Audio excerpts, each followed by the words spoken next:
মা হারানো শোক কবিতাটি আবৃত্তি করছি। এই কবিতার মাকে হারানোর গভীর বেদনা প্রকাশ পেয়েছে।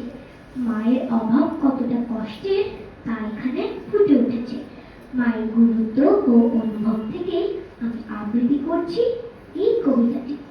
কেমন করে থাকি ভুলে মায়ের আদর স্নেহ, এই সংসারে মায়ের মতন আপন হয় না কেহ। না খেয়ে মা আমার মুখে খাবার তুলে দিত, বাড়ি ফিরতে দেরি হলে আমার খবর নিত। পাখা হাতে বসে বসে শীতল করত গা, জ্বর আসলে রাত্র জেগে বসে থাকতেন মা। কপালে মা চুমু দিয়ে বলতো কানের কাছে, এই জগতে তুই ছাড়া বাপ আমার কে আর আছে।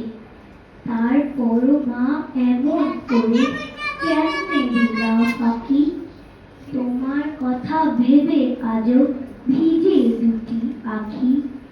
তুমি ছাড়া মাগো আমার ভীষণ একা লাগে, শূন্য ঘরে তাকালে মা কষ্টগুলো জাগে। ধন্যবাদ।